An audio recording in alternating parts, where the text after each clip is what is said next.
Tsunami का नाम तो आपने सुना होगा और शायद वीडियोस भी देखी होंगी, मगर ये है क्या और इसके बनने की वजह क्या है?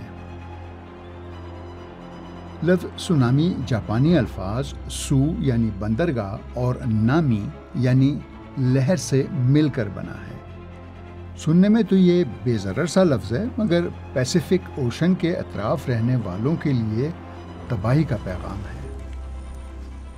सुनामी खुले समंदर में उठने वाली ताकतवर और तेज़ रफ्तार लहरें होती हैं, जैसे तालाब की सतह पर मौजें।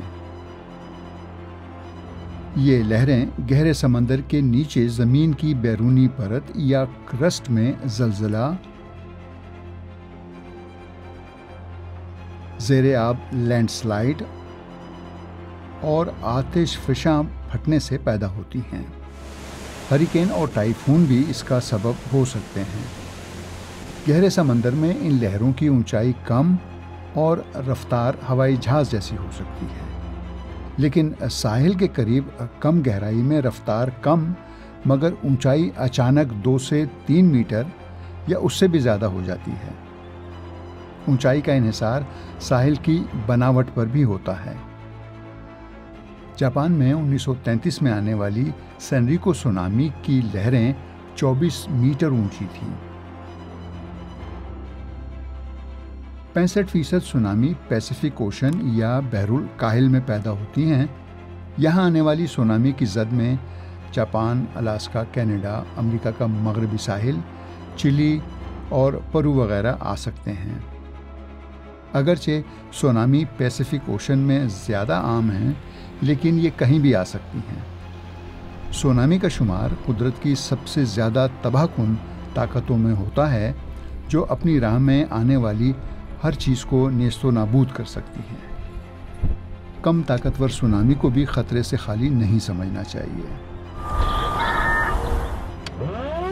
खुद को महफूज रखने के लिए हुक्काम की तरफ से दी जाने वाली वार्निंग को सुनें, समझें और अमल करें। कुदरत की तरफ से दी जाने वाली वार्निंग भी अहम है। अगर ज़लज़ले के ताकतवर और तवील झटके महसूस हों, समंदर की सतह अचानक नीचे या ऊपर हो जाए, ज़ोरदार आवाज़ सुनाई दे, तो अपनी जान बचाने के लिए हिफाजती इक़दामात करें। साहिल से दूर किसी ऊंची जगह, टीले या पहाड़ी पर पनाह लें। हुक्काम इजाज़त ना दें तो सुनामी जोन से दूर रहें। ज़रूरी नहीं कि पहली लहर आखिरी या सबसे ज़ोरदार हो। ख़तरा घंटों और दिनों तक रह सकता है। सुनामी वाले खित्तों में ख़ुद को गिरदोपेश से खूब मानूस कर लें, ताकि इमरजेंसी में आपको पता हो कि महफूज जगह और रास्ता कौन सा है।